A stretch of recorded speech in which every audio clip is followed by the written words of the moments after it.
Halo sahabat PU, bertemu lagi dengan kita Teddy Dan dan Syafri. di Pod 5 obrolan santai bersama kelompok 5. Kelompok 5 ini adalah peserta Latsar CPNS Bapek 8 Makassar yang tergabung dalam kelas B.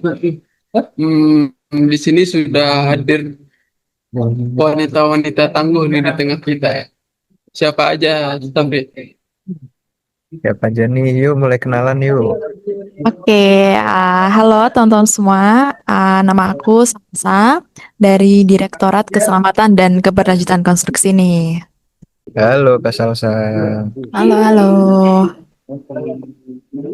Oke, salam kenal semuanya. Selamat siang. Perkenalkan aku Sarah dari Direktorat Jenderal Bina Konstruksi di Sekretariat Lembaga Pengembangan Jasa Konstruksi. Halo Kak Sarah. Halo Mbak Sarah. Halo teman-teman semuanya. Kenalin, nama aku Silvi dari Direktorat Keselamatan dan Keberlanjutan Konstruksi, Direktorat Jenderal Bina Konstruksi. Halo Kak Silvi. Halo semuanya, nama aku Zuraida Rahmita dari Sekretariat Direktorat Jenderal Pembiayaan Infrastruktur. Halo juga Kak Sura. Halo semuanya, aku Wulan Safitri dari Direktorat Kompetensi dan Produktivitas Tenaga Kerja Konstruksi di JBK juga. Halo Kak Wulan. Oke, kita tadi udah bicara nih, udah kenalan-kenalan juga sama teman-teman dari kelompok 5. Dan kita nih sedang lacar ya Mas Teddy ya? Ya benar. Gimana lacarnya lancar Mas Teddy? Alhamdulillah sejauh ini lancar sih Alhamdulillah. dan happy seharusnya. Happy ya. Iya. Karena tadi tuh di sinkron itu kami belajar mengenai isu-isu strategis yang ada di Indonesia. Nah, di pembelajaran itu dijelaskan juga kalau kita sebagai ASN itu harus peka ya Mas Teddy ya, harus peka terhadap isu-isu yang ada di masa sekarang ini. Nah, terkait materi tadi, kita akan ngobrolin nih kira-kira isu-isu apa sih yang lagi hangat-hangatnya di Indonesia gitu. Jadi selama beberapa waktu ke depan kita akan membahas kasus-kasus atau hot issue yang ada di Indonesia. Ya, kasus atau isu-isu yang kita bahas sekarang yang lagi hangat-hangatnya nih, kayak seperti bebas bersyaratnya pelaku korupsi IKTP tuh Setia Novanto lagi hangat kan ya. Iya, hangat banget itu Mas Teddy. Dan ada lagi tuh izin tambang nikel di Raja Ampat nih, mau kita Waduh. kulik-kulik lagi nih ya enggak? Iya, boleh tuh. Mungkin yang baru kemarin ya, itu Yang apa soal tuh? tunjangan anggota DPR yang katanya Oh iya, sampai iya. 100 juta tuh per Iya, bulan. 100 juta ya, benar. Ya. Banyak banget itu. Dan ada juga nih keresahan masyarakat tentang pemblokiran rekening tuh oleh PPATK. Banyak banget Mas Teddy. Mungkin itu jadi cerminan kita bersama aja ya ke depannya untuk bisa menghadapi isu-isu yang ada. Untuk mempersingkat waktu ya, untuk pertemuan isu pertama ya kali ini kita bahas dulu nih yang lagi hangat, yaitu bebas bersyaratnya pelaku korupsi IKTP Setia Novanto. Oke, jadi ini langsung aja ya dibahas yang kasus isu hangatnya terkait Setia Novanto yang bebas bersyarat. Jadi seperti yang kita ketahui, Setia Novanto sebelumnya ini kan terjerat kasus korupsi proyek EKTP. Nah, ini salah satu kasus korupsi terbesar di Indonesia, yang mana tahun 2025 ini beliau ini resmi bebas bersyarat. Sebagai seorang ASN muda, saya ngerasa bahwa kasus bebas bersyaratnya Setia Novanto ini merupakan tantangan besar nih bagi bangsa kita dalam memberantas korupsi. Masa ketika seorang koruptor kelas kakap bisa mendapatkan bebas bersyarat, wajar nggak sih kalau halayak itu mempertanyakan apakah keadilan benar-benar ditegakkan, apakah hukuman udah cukup memberi efek jerak. Secara pribadi sih saya pasti ada rasa kecewa ya, karena kan korupsi nggak cuma sekedar pencurian uang negara, tapi juga merampas hak rakyat, untuk mendapatkan pendidikan yang layak, fasilitas kesehatan yang baik, dan juga infrastruktur yang memadai. Bayangin aja nih, kerugian negara triliunan rupiah dari kasus EKTP ini bisa dipakai untuk meningkatkan kualitas layanan publik, tetapi gara-gara dikorupsi, jadinya kesempatan itu hilang gitu aja. Sebagai ASN, kasus ini tuh jadi alarm kalau kita tuh nggak boleh terlena atau bahkan terbiasa dengan berita korupsi. Justru kita harus belajar bahwa integritas adalah fondasi utama dalam menjalankan tugas. Integritas itu bukan hanya soal menolak amplop atau gratifikasi, tapi juga soal keberanian nih jaga prinsip meskipun mungkin ya banyak tekanan atau banyak juga godaan. Saya yakin kalau generasi muda ASN bersama-sama menolak praktik korupsi sejak dini, maka lambat laun kita bisa membangun birokrasi yang lebih bersih dan Indonesia yang lebih berkeadilan gitu aja sih. Terima kasih. Oke, itu tadi pendapatnya dari Kak Silvi ya. Tadi saya sempat baca juga sih di apa namanya di berita di Kompas ya. Itu kalau dari kasusnya itu awalnya divonis dari 15 tahun, tapi hanya perlu menjalani 12,5 tahun hukuman saja. Padahal korupsinya bisa mencapai 2,3 triliun. Itu sangat miris sekali sih kita sebagai generasi muda dengan melihat kasus tersebut sangat-sangat miris sekali sih. Oke, kita lanjut lagi ya ke hot issue yang selanjutnya yang lagi panas-panasnya ada dari anggota DPR yang eh, pendapatan resminya itu sampai 100 juta. Ini saya lihat Wow, dari linknya apa berita BBC Indonesia itu nominalnya segitu itu Mas Teddy. Banyak banget itu Mas Teddy. banyak banget ya. Kalau dibeliin kerupuk berapa banyak ya? Waduh, satu PU mungkin ya Mas Teddy. Mungkin deh. Oke. Coba aku mau nanya deh mungkin ke Mbak Wulan. Halo Mbak Wulan. Gimana pendapatnya Mbak Wulan tentang berita Halo, itu? halo. Nah, soal yang kabarnya ya, kenaikan gaji anggota DPR, ini sebenarnya menimbulkan tanda tanya besar ya. Apalagi kan ada informasi yang tertera pada portal berita online, itu nominal saat ini tuh naik 2 kali lipat dibandingkan periode sebelumnya. Sedangkan saat ini pemerintah itu gencar-gencarnya mengkampanyekan efisiensi anggaran. Nah, jangan lihat dari situ dulu deh.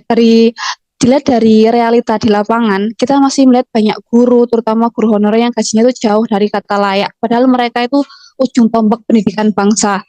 Ironis, profesi yang seharusnya kita junjung tinggi justru masih berjuang, sementara wakil rakyat yang hanya mungkin duduk terus bikin undang-undang rapat lagi, itu justru punya tunjangan yang tinggi banget hingga puluhan juta. Selain itu ada soal kemiskinan ya dan kesenjangan pendapatan yang masih nyata di masyarakat. Banyak orang kesulitan memenuhi kebutuhan dasar, tetapi berita-berita yang marak justru malah anggota DPR ini semakin dienakkan gitu. Kalau kita lihat kinerja DPR yang selama ini ya, mereka kan cenderung berulang gitu ya pekerjaannya, kayak cuma pas undang-undang, rapat, habis itu pengawasan. Apakah kerjaan mereka itu sepadan dengan pendapatan mereka yang fantastis?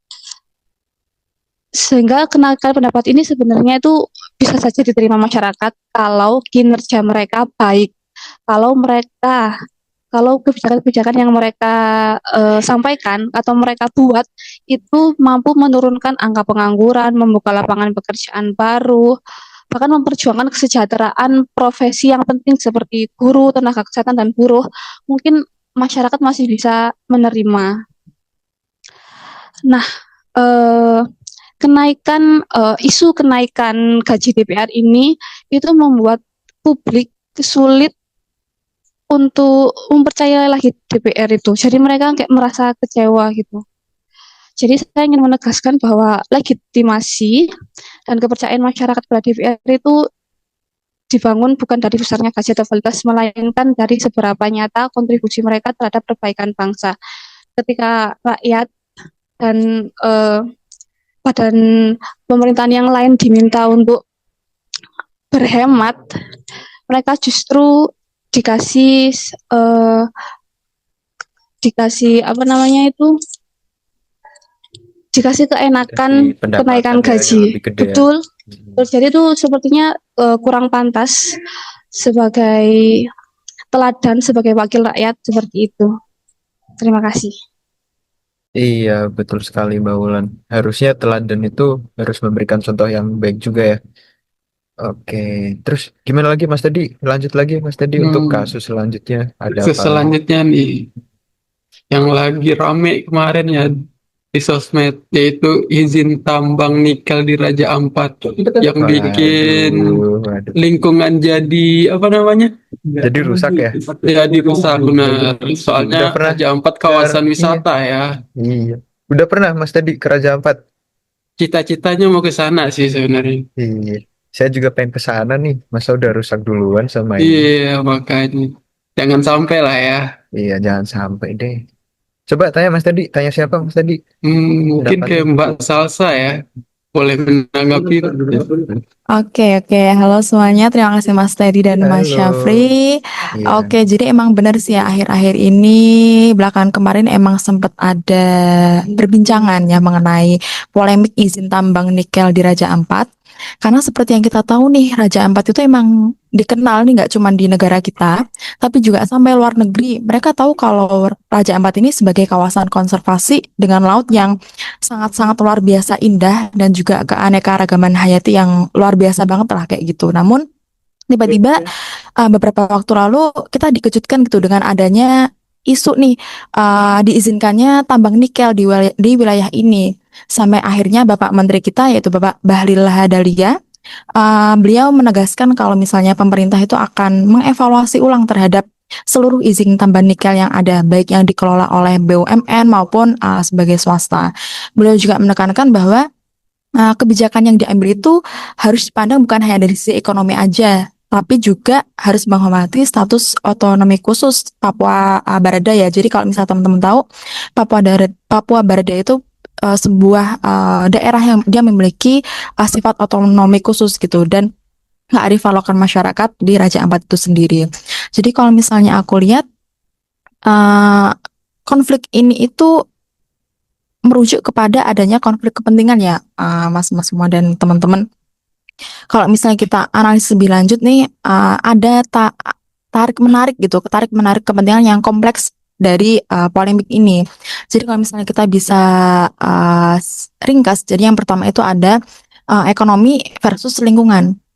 Jadi di satu sisi ada dorongan eksploitasi nikel untuk kebutuhan energi baru terbarukan karena kalau kita tahu nikel itu merupakan salah satu bahan baku dari baterai kendaraan listrik.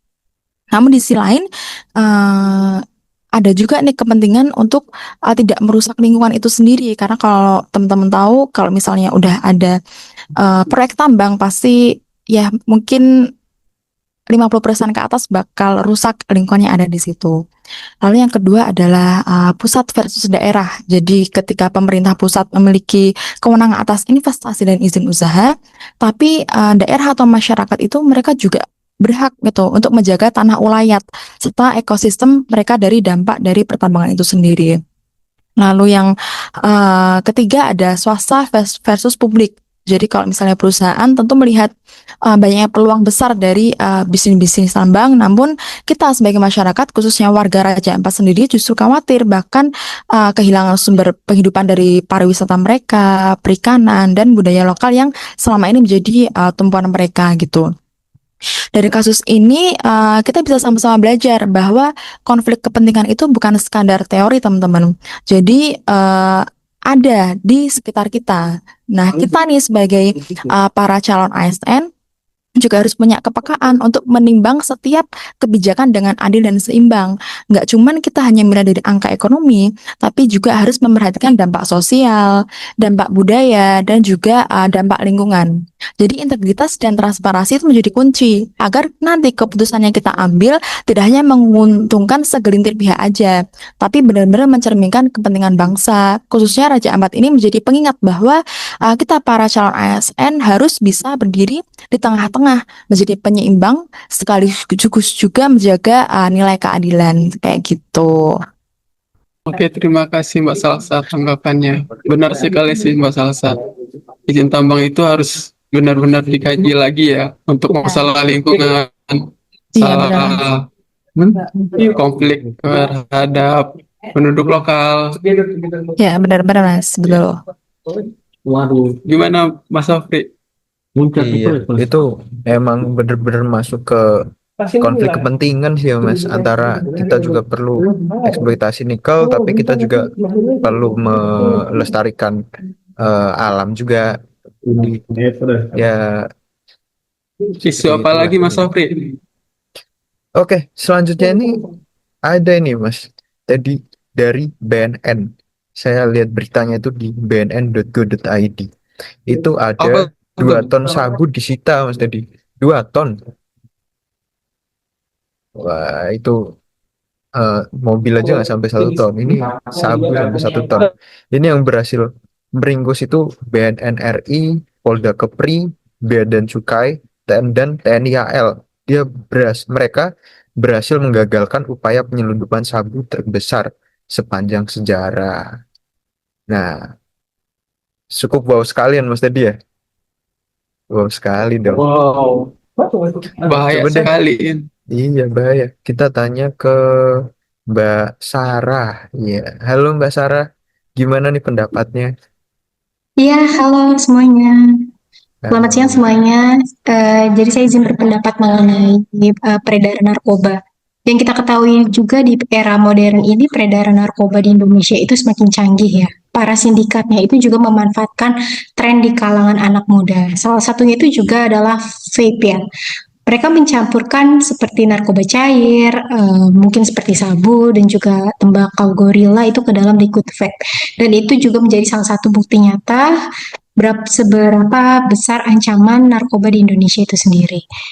Dan yang sudah disebutkan oleh Mas Syafri dan juga Mas Teddy sebelumnya bahwa memang baru-baru ini di Mei lalu BNN berhasil menggagalkan penyeludupan sabu dalam jumlah yang fantastis sekali ya 2 ton di wilayah Kepulauan Riau.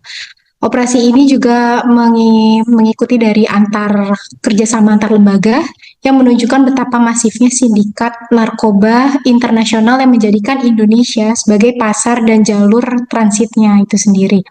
Bayangkan saja jika sabu sebanyak 2 ton tersebut berhasil lolos, kayak berapa banyak yang bisa menjadi korban, berapa banyak warga yang hancur, dan berapa banyak potensi generasi muda yang hilang karena hal tersebut. Ini juga menjadi pengingat keras bahwa Indonesia ini berada dalam kondisi darurat narkoba. Pemerintah pun sebenarnya juga sudah mencoba beberapa hal ya, berbagai hal untuk menanggulangi narkoba ini sendiri. Seperti memperkuat benteng pertahanan yang menjadi pertahanan pertama yaitu mengedukasi masyarakat, terutama anak muda tentang bahaya narkoba. Kemudian dengan memperkuat sistem regulasi, Indonesia juga serta kerjasama lintas negara yang juga terus diperkuat di berbagai batas negara agar hal ini berguna untuk menangkal barang yang masuk ataupun keluar dari Indonesia. Dan yang terakhir, yang tak kalah penting, narkoba itu sering menyerang individu ya. Jadi kita sebagai makhluk sosial, penanggulannya itu dengan cara membangun komunikasi yang terbuka. Bisa dimulai dari lingkungan sekitar, orang-orang sekitar, orang rumah, serta memberikan pengawasan yang positif kepada orang-orang sekitar. Jadi menurut saya seperti itulah tantangan nyata narkoba di Indonesia, tetapi dengan kesadaran kerjasama dan aksi nyata dari masyarakat Indonesia yang aktif, pasti kita akan bisa melindungi masa depan Indonesia. Jadi ini adalah pertempuran yang harus kita menangkan bersama. Seperti itu Mas Syafri dan Mas Teddy. Oke, jadi semoga menang ya Mbak Sarah ya. Semoga. Semoga karena Harus memang menang dong. harus menang. Karena narkoba ya sampai sekarang memang masih menjadi tantangan yang strategis bagi Indonesia. Bahkan di masa mendatang juga akan selalu menjadi tantangan dan menjadi lawan kita bersama. Jangan sampai generasi-generasi muda nih terpapar sama narkoba. Iya, jangan sampai deh. Ya udah, next Mas tadi silakan Oke. lanjut kasusnya. Isu selanjutnya adalah ini nih. di masyarakat nih lagi panas-panasnya, Kenapa yaitu tuh? tentang pemblokiran rekening nih oleh Waduh, PPATK. Rekening saya aman nggak ya? nggak tahu Gitu. ya. Nah itu coba kita tanya-tanya dulu ya ke Mbak Zura. Oke, makasih Mas Dedi, Mas Syafri. Halo, selamat siang semuanya. Pertama cek semua rekeningnya yang ada jadi blokir nggak? Blokir nggak Mas Syafri? Alhamdulillah enggak sih, kan Alhamdulillah enggak masih ya. sering kepake ya. Oh iya, alhamdulillah. Jadi terkait ini yang hot dari 2 bulan belakang dari bulan Mei sampai dengan Juli ya, itu terkait pemblokiran massal rekening dari masyarakat ya. Nah, itu apa sih sebenarnya ujung ininya, ujung benangnya tuh kenapa sampai PPATK atau Pusat Pelaporan dan Analisis Transaksi Keuangan mengambil langkah tersebut. Nah, jadi sebenarnya itu sumber pasal masalahnya adalah judi online. Nah, banyak banget nih rekening masyarakat tuh yang masyarakat di luar sana yang menggunakan rekeningnya itu untuk transaksi judi online untuk top up deposit atau juga digunakan untuk trackber. Trackber itu rekening bersama, jadi diperjualbelikan untuk tujuan transaksi ilegal, sehingga sementara itu rekening yang melakukan transaksi ilegal tersebut tuh jumlahnya banyak, hampir jutaan. Kenapa saya pilih tema ini? Karena sebelumnya saya juga kerja di perbankan. Nah, ngurusin rekening itu. Kalau dulu sebelum PPATK ngambil langkah ini, sebenarnya di perbankan sendiri sudah ada program namanya APPT, yaitu anti pencucian uang dan pencegahan pendanaan terorisme. Jadi setiap bank itu ada ketentuan dari PPATK. Nanti dari PPATK ngasih kita daftar nama-nama rekening yang dicurigai berkaitan dengan judi online, lalu kita laporkan. Jadi nggak langsung PPATK-nya yang mengambil alih, tapi kita dari pihak banknya dulu, kita melaporkan ke PPATK baru diblokir. Nah, masalah yang kemarin itu masif secara massal sehingga menimbulkan kepanikan di masyarakat. Ada beberapa masyarakat yang dananya rekeningnya tuh nggak digunakan untuk transaksi legal, tapi tiba-tiba diblokir. Nah, itu yang jadi masalah. Dari sisi positifnya sebenarnya kan mengapa PPATK ngambil itu pertama karena untuk mengurangi transaksi ilegal seperti judi online, memutus rantai itu sebenarnya pada intinya. Tapi langkahnya emang tiba-tiba. Eh, Makanya waktu kemarin itu peluncuran program mentoring berbasis resiko dibuka oleh PPATK ini untuk menganalisa dan melihat statistik dari transaksi judi online itu.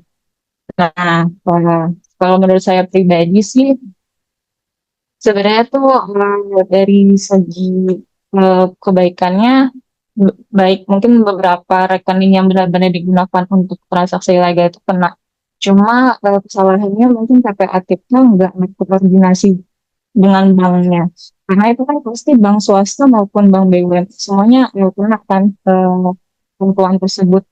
Seharusnya menurut saya dari isu itu harusnya menggunakan cara yang seperti biasanya yang lamanya itu seperti saya tadi jelaskan sebelumnya, dari bank melaporkan tindakan transaksi keuangan yang mencurigakan atau tindak pidana pencucian uang ke bank sehingga ke PPATK sehingga PPATK baru blokir. Nah, kemarin itu tiba-tiba langsung semuanya diblokir gitu, semuanya kena. Dari sisi positifnya mungkin memang sebagian kena, tapi sisi negatifnya seluruh masyarakat jadi ikut berdampak karena itu blokirnya masif. Dan ke depannya PPATK bisa bekerja sama lagi, lebih baik lagi dengan bank, perbankan, dan juga otoritas jasa keuangan selaku ini ya, yang mengawasi seluruh perbankan. Karena itu memang sulit juga sih, dan juga campur tangan pemerintah dalam membasmi situs-situs judi online. Sebenarnya ya, garis besarnya itu di situ di judi online-nya. Kalau judi online itu tidak semasif itu, mungkin kejadian kemarin tidak akan terjadi sih. Oke, jadi sebenarnya ada sisi positif dan negatifnya ya, Mbak Surya. Iya, tadi Mm-mm, eh iya. Bagus Tapi kan sebenarnya programnya ya, iya, tapi karena karena tujuannya ya iya.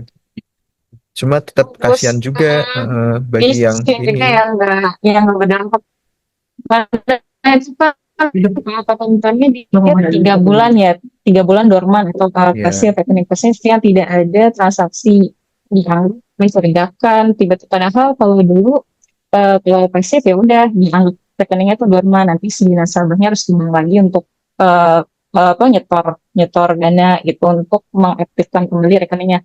Sekarang kalau 3 bulan langsung diblokir, terus untuk blokirnya kan itu bank cuma bisa sebagai perantara doang, cuma si bank ngasih surat untuk meminta blokir dari nasabah, diisi, dikirim nanti ke PPATK. Nah, sisa keputusan dari ini di PPATK tuh berapa lamanya dibuka, itu kita udah tahu sampai kemarin lah korbannya tuh yang orang tuanya sakit, anaknya mau uang di nggak bisa, akhirnya terutama di itu pembayaran administrasi di rumah sakit sehingga orang tuanya wafat gitu. Kesannya tuh kayak sepele gitu. oke. Terima kasih Mbak Sura buat pendapat-pendapatnya. Ada isu apa lagi Mas tadi? ini nih janji-janji presiden dan wakil presiden nih Mas, yaitu membuka Iya, lapangan pekerjaan nih sebanyak 90 juta lapang pekerjaan. Itu di mana ya gitu. iya. Itu ada tuh beritanya di metrotvnews.com. Ya, itu beritanya seperti itu. Jadi ini termasuk ke salah satu isu AGHT ya. Itu termasuk ke dalam hambatan dan juga tantangan. Nah, gimana nih Mas Teddy? Kenapa sih eh, janji 19 juta lapangan kerja tapi nggak ada? Itu kenapa sih kok masuk ke isu hambatan dan juga tantangan nih? Nah, itu karena banyak lulusan-lulusan perguruan tinggi dan SMA itu tidak tertampung ya, karena efek dari efisiensi juga termasuk ya.